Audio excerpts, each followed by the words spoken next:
తాకట్లో ఉన్న మీ బంగారాన్ని విడిపించి ఆ రోజు ఆన్లైన్ రేటుకి కొంటాం. Sharma gold company. నమస్తే, వెల్కమ్ టు సుమన్ టీవీ. నేను మానస. సో ఈ రోజు మనతో పాటు ఉన్నారు ప్రముఖ ఆధ్యాత్మికవేత్త ప్రొఫెసర్ డాక్టర్ ముల్లపూడి సత్యనారాయణ మూర్తి గారు. వారితో మనం మాట్లాడతాం. గురుగారు నమస్కారం అండి. నమస్కారం మానస. గురుగారు, ఇప్పుడు అంతా చూసుకున్నట్లయితే పరిస్థితి చాలా చాలా హాట్గా ఉంది. ఎలా అంటే ఇప్పుడు పాక్కి మనకి యుద్ధం జరుగుతుందా, అసలు ఎలా ఉండబోతోంది పరిస్థితి అనేది అందరి ఇక్కడ కొంచెం ఆందోళన కలిగించే విషయం అనే చెప్పొచ్చు.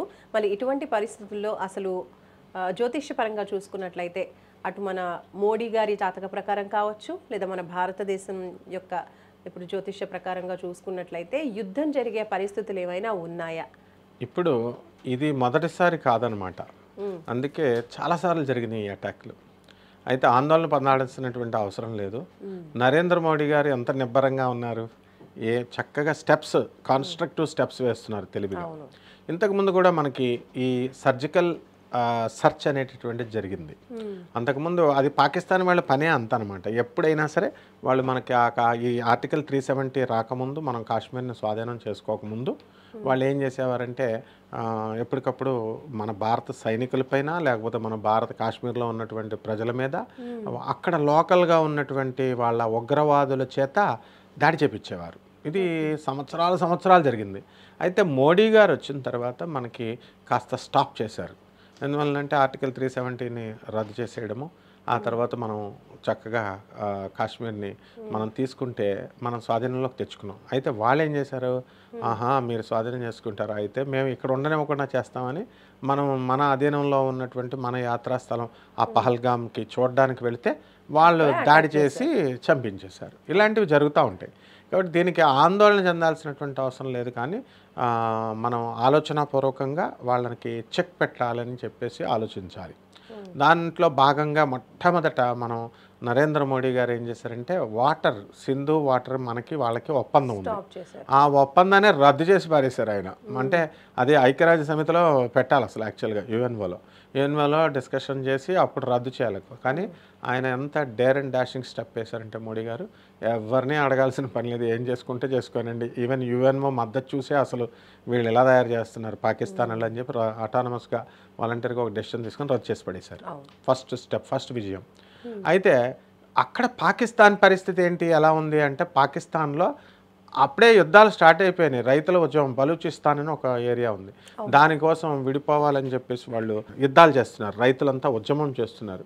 ఇప్పుడు ఎప్పుడైతే వాటర్ మనం అందకుండా చేసామో వాళ్ళకి, ఆ రైతులకు పొలాలన్నీ ఎండిపోతాయి. ఇంక ఇది కూడా యాడ్ చేసుకుని వాళ్ళు ఇంకా ఉద్యమం ఇంకా విజృంభించారు. అక్కడ ఉన్నటువంటి యువకులు, పాకిస్తాన్లో ఉన్నటువంటి యువకులంతా కూడా అసలు నిన్ను ఎవరు చేయమన్నారు, ఇదంతా ఉగ్రవాద దాడి అని చెప్పి మనకు భారతదేశానికి సపోర్ట్ చేస్తూ వాళ్ళు ఆ రాళ్లు వేస్తూ పోలీస్ జీపులు, ప్రభుత్వం మీద ఆస్తుల్ని విధ్వంసం సృష్టించారు. ఈ విధంగా ఇంటర్నల్ ఉద్యమం జరిగింది. ఇలాగా ఈ ఉద్యమం ఏమవుతుందంటే రాను రాను విజృంభిస్తుంది. ఇప్పుడు ఇంతకుముందు ముషారఫ్ ఉన్నప్పుడు, ఆర్మీ జనరల్గా ఉన్నప్పుడు ఏం చేశాడు, నవాజ్ షరీఫ్ ప్రైమ్ మినిస్టర్గా ఉండేవాడు. అప్పుడు ఆయన మీద దాడి చేసి ముషారఫ్ ఆర్మీ అంతా కంట్రోల్ తీసుకొని ప్రధానమంత్రిని పదవీచ్యుతుడిని చేసేసి స్వాధీనం చేసేసుకున్నారు. ఇప్పుడు జరగబోయేది అదే అనమాట. ఇప్పుడు అతను నవాజ్ షరీఫ్ తమ్ముడు, ఇప్పుడు ఉన్నటువంటి ప్రధానమంత్రి మర్యాదగా చెప్పాడు, నాయన భారత్ జోలికి వెళ్ళొద్దు, రీసెంట్గా భారత్ జోలికి వెళ్ళొద్దు, ఎందుకంటే వాళ్ళు ఎంత శాంతికాములుగా, మోడీ అంత ముదురు, అందువలన తర్వాత నీ ఇష్టం అని చెప్పేశారు. కాబట్టి ఇప్పుడు జరగబోయేది ఏంటంటే, ఒకవేళ యుద్ధం కనుక వచ్చినట్లయితే డెఫినెట్గా ప్రధానమంత్రి పోస్ట్ అతనికి ఉండదు. యుద్ధం రాకుండా ఇప్పుడు సర్జికల్ వార్ జరుగుతూ ఉంటుంది. అంటే ఎలా అంటే ఇప్పుడు ఆ ఏరియాల్లో ఇదంతా చేయించేది ఒకానొకప్పుడు 2009/11 అటాక్స్లో 2011 వరకు కూడా అమెరికా మనకి ఫుల్ యాంటీ దేశం, చైనా లాగా. అలాంటిది ఒసామా బిన్ లాడెన్ని వాళ్ళే ఉగ్రవాదాన్ని పోషించింది అమెరికానే. అయితే వాళ్ళు పోషించినటువంటి లాడెన్ ఉగ్రవాదులే వాళ్ళ మీదే వాళ్ళ వైట్ హౌస్ని కొట్టేసరికి అప్పుడు చేంజ్ వచ్చి మనం పోషించిన వాళ్ళే మనల్ని కొడుతున్నారు, దెబ్బ కొడుతున్నారని ఉగ్రవాదం మీద తగ్గించుకుంటూ వచ్చి, పాకిస్తాన్కి సపోర్ట్ తగ్గించుకుంటూ వచ్చి మన వైపు సానుకూలంగా మారారనమాట. రష్యా ఎప్పుడు మన ఫ్రెండే. కాబట్టి ఈ విధంగా టర్కీ దేశం కూడా మొన్న వాళ్ళు యుద్ధ విమానాలు అన్నీ వస్తే భారతదేశంతో యుద్ధం వద్దని చెప్పేసి వెనక్కి వెళ్ళిపోయారు. నెక్స్ట్ రెండవది, పాకిస్తాన్లో 50,000 మంది సైనికులు రిజైన్ చేసేసారు, మేము భారత్తో యుద్ధం వద్దని. 2,000 పైగా స్క్వాడ్రాన్ లీడర్లు, తర్వాత వింగ్ కమాండర్స్, ఇలాంటి స్థాయిలో ఉన్నటువంటి ఆర్మీ ఆఫీసర్స్ అందరూ కూడా రిజైన్ చేసి పారేశారు. రిజైన్ చేసేసి ఆర్మీ, నావల్, మార్షల్, ఈ యొక్క ఎయిర్ ఫోర్స్ మొత్తం అందరూ కూడా అసలు యుద్ధం వద్దు అని చెప్పేసి పాకిస్తాన్ ప్రధానినే వాళ్ళు తిడుతూ వాళ్ళు భారతదేశం మీద ఎట్టి పరిస్థితుల్లో యుద్ధం వద్దు అని చెప్పారు. ఎందుకంటే వాళ్ళకి పవర్ అర్థమైపోయింది. నెక్స్ట్ మన పవర్ అర్థమైంది. నెక్స్ట్ చైనా కూడా సపోర్ట్ చేద్దామని చెప్పి వచ్చింది, కానీ చైనా కూడా ఒక అడుగు వెనకం చేస్తుంది. ఎందుకంటే అక్కడ మనకి అమెరికా సపోర్ట్ ఉంది, రష్యా సపోర్ట్ ఉంది, అన్ని దేశాలు కూడా మనల్నే బలపరుస్తున్నాయి. ఐక్యరాజ్య సమితి కూర్చొని శాంతిగా చేసుకోవాలని నీతి కబుర్లు చెప్తుంది. సో దాన్ని కూడా మనం ఖాతరు చేయకుండా మనం జాగ్రత్తగా చేసుకుంటూ వచ్చాం కాబట్టి వాళ్ళు వెనుకంజ వేశారు. అసలు ఇప్పుడు ఈ యొక్క జ్యోతిషపరంగా నరేంద్ర మోడీ గారి యొక్క వృశ్చిక రాశి ఈ మే 14 లోపల ఆయన తీసుకునేటటువంటి డెసిషన్స్ ఎలా ఉంటాయంటే, గురుడు సప్తమ స్థితిలో వృషభ రాశిలో ఉన్నాడు. వేసే ప్రతి స్టెప్ డేర్ అండ్ డాషింగ్ వేస్తాడు. ఇప్పుడు అందరినీ పాకిస్తాన్లో ఉన్నటువంటి ఉగ్రవాదులను, ఆ బార్డర్లో ఉన్నటువంటి ఉగ్రవాదులను అందరినీ కూడా వేరు వేస్తాడు. ఇంకెప్పుడు మళ్ళీ మాట్లాడకుండా, పాకిస్తాన్ మాట్లాడకుండా, ఎదురు తిరగకుండా పర్మనెంట్గా నోరు స్తంభనం చేస్తాడనమాట. అందువల్లనే ఆయన ఏం చేస్తున్నాడంటే మొత్తం త్రివిధ దళాల కమాండర్లను అందరినీ కూడా పిలిపించి మన రక్షణ శాఖ మంత్రి రాజ్నాథ్ సింగ్తో, ఆ తర్వాత చౌహాన్తో, వీళ్ళందరితో కూర్చొని సిడిఎస్ అధికారి వీళ్ళందరితో కూడా కూర్చొని పూర్తి స్వేచ్ఛ ఇచ్చాను. కరెక్ట్గా మీ టైంని చూసుకోండి, తర్వాత మీ మోడ్ని చూసుకోండి, ఆ తర్వాత మీరు వేసేటటువంటి ప్లాన్ ఎలా ఉండాలి అవన్నీ కూడా చాలా జాగ్రత్తగా టార్గెట్ పూర్తిగా సైన్యానికి పూర్తిగా స్వేచ్ఛ ఇచ్చేశారు. అది పాకిస్తాన్లో ఉండేది.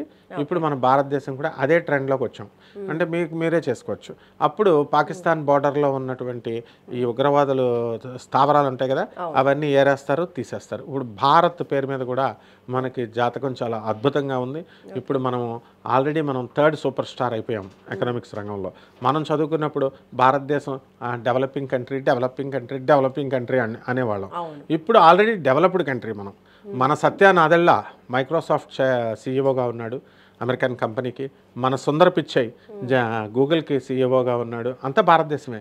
మనకి అక్కడికి వెళ్ళినటువంటి కమలా హ్యారిస్ మన మనిషి, తర్వాత సునీత విలియమ్స్ మన మనిషి, ఇంకా ఎవరిని తీసుకోండి మొత్తం భారత సంతతికి చెందినటువంటి వాళ్ళే. కాబట్టి మన దగ్గర మిసైల్స్ ఉన్నాయి, మన దగ్గర న్యూక్లియర్ బాంబ్స్ ఉన్నాయి, అన్నీ ఉన్నాయి. మన యొక్క సహనము, మన యొక్క మంచితనమే అమెరికాని మన వైపు తిప్పింది, రష్యాని మన వైపు తిప్పింది, చైనా కూడా ఇంకా భయపడుతోంది. సో ఈ విధంగా అన్ని దేశాలు, అగ్రరాజ్యాలన్నీ కూడా మనకే సపోర్టు, మనమే ఒక అగ్రరాజ్యంగా ఎదిగిపోయాం. అందువలన ఎట్టి పరిస్థితుల్లో అమెరికాలో ఉన్నటువంటి సాఫ్ట్వేర్ ఇంజనీర్లు, మేధావులు అంతా మన వాళ్ళే కాబట్టి వాళ్ళకి బాగా తెలుసు మనం అంటే రెస్పెక్ట్ ఉంది. కాబట్టి ట్రంప్ కూడా మనకే అనుకూలం ఈ విషయంలో. కాబట్టి ఎట్టి పరిస్థితుల్లో మనం కంగారు పడాల్సిన అవసరం లేదమ్మా. జాతకం మనకే పర్ఫెక్ట్గా ఉంది. మే 14 లోపల ఇది అంతా తేలిపోతుంది. ఎందువల్లంటే అటాక్ నో వెనకడుగు అనమాట. That is Narendra Modi. వీరబ్రహ్మేంద్ర స్వామి గారి కాలజ్ఞానం ప్రకారం, అలాగే నాస్ట్రడామస్ ప్రకారం కూడా ఇప్పుడు 2025లో యుద్ధం జరిగే పరిస్థితులు ఏమైనా కనిపిస్తున్నాయా? అసలు ఏముంది? వంగా బాబా గారు నాస్ట్రడామస్ ప్రకారము, ఆ తర్వాత మన పోతులూరు వీరబ్రహ్మేంద్ర స్వాముల వారు ఏం చెప్పారంటే 2025 నుంచి, అంటే శని మీనరాశిలో వచ్చిన దగ్గర నుంచి మనకి యుద్ధాలు జరుగుతాయి అన్నారు. అర్త్క్వేక్స్ వస్తాయన్నారు, వచ్చింది. మైనార్ థాయిలాండ్లో, బ్యాంకాక్లో వచ్చింది. ఇస్లామాబాద్ పాకిస్తాన్ అదే ఇస్లామాబాద్లో వచ్చింది. తర్వాత మంటలు వచ్చేస్తాయన్నారు. మౌంట్ ఆబు స్పిరిచువల్ ప్లేస్ అయినా సరే, పైన గురుదేవుడైనటువంటి దత్తాత్రేయ స్వామి వాళ్ళ గిరిశిఖరం ఉంది అక్కడ మౌంట్ ఆబు పైన. కింద వీళ్ళ బ్రహ్మకుమారీస్ ఇంటర్నేషనల్ సెంటర్ ఉంది. ఆధ్యాత్మిక నిరంతర భగవన్నామం జరిగే చోటే ఈ యొక్క ఫారెస్ట్లన్నీ కాలనీ. నెక్స్ట్ అర్త్క్వేక్స్, ట్రెమర్స్ అన్నీ కూడా హైదరాబాద్లో ఎక్కడ పడితే అక్కడ వచ్చినాయి. Small tremors. యుద్ధాలు వస్తాయన్నారు. ఇప్పుడు పాకిస్తాన్ ఇది యుద్ధం కిందే లెక్క. సెలవులన్నీ రద్దు చేసేసుకొని అందరూ కూడా పాకిస్తాన్ బార్డర్ దగ్గరికి వెళ్ళిపోయారు. అక్కడేమో సెలవుల మీద వెళ్ళిపోయారు వాళ్ళు, రిజైన్ చేసేసి 50,000 మంది. మాకొద్దునైనా యుద్ధం అని చెప్పేసి వాళ్ళు వెళ్ళిపోయారు. సో ఎట్టి పరిస్థితుల్లో కూడా పాకిస్తాన్ ప్రజలు కూడా మనకే సపోర్ట్ చేస్తున్నారు. ఎందువల్లంటే వాటరు ఇదంతా ఈ దుస్థితికి కారణం మనమే అటాక్ చేసాం కాబట్టి ఇది ప్రధానిదే తప్పు పాకిస్తాన్ది అని క్లియర్గా చెప్తున్నారనమాట. అందువలన మనకి ఈ యుద్ధాలు జరిగేటటువంటి అవకాశాలు ఉన్నాయి, కానీ డైరెక్ట్ యుద్ధం కాదు, ఇది ఇండైరెక్ట్ యుద్ధం, పార్షియల్ యుద్ధం. అంటే మనము వాళ్ళ మీద తీవ్రవాదుల్ని ఏరి పారేస్తాం అనమాట. ఆ విధంగా క్యాంపుల్ని మనుషుల్ని. అలాగే ఆ రోజు దాడిలో ఉన్నటువంటి వాళ్ళందరినీ పట్టుకున్నారు. మా తర్వాత వాళ్ళ ఇళ్ళు అన్నిటిని కూడా తీవ్రవాదులందరినీ కూడా ఇళ్ళన్నిటిని కూడా స్మాష్ చేసేసారు మన వాళ్ళు, భారతీయ సైన్యం. సో కాబట్టి మనకి ఎక్కువగా పాజిటివ్గా ఉందంటారు జ్యోతిష్యపరంగా. 100% మనం పాజిటివ్. అది కూడా మే 14 కల్లా బ్రహ్మాండంగా అన్నీ క్లోజ్ అవుతాయి. మోడీ గారి జాతకం ప్రకారం మంచి ధైర్యమైన సాహసాలు నిర్ణయం తీసుకుని ఈ ఉదంతానికి ఫుల్ స్టాప్ పెట్టేస్తారు ఆయన. రైట్ అండి, ధన్యవాదాలు. ధన్యవాదాలు.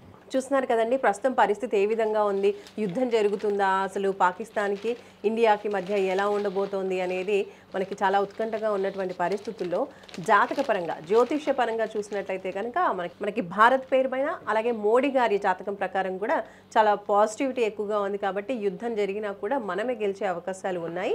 యుద్ధం కూడా మనకి కొంచెం పార్షియల్ యుద్ధం ఉంటుంది. అండ్ అటు పాకిస్తానీలు కూడా మనకి కొంచెం ఫేవర్గా ఉన్నారు. కాబట్టి యుద్ధంలో మనదే పైచేయిగా ఉంటుంది అని చెప్పి మనకు గురుగారు తెలియజేస్తూ ఉన్నారు. చూస్తూనే ఉండండి సుమన్ టీవీ. నమస్తే.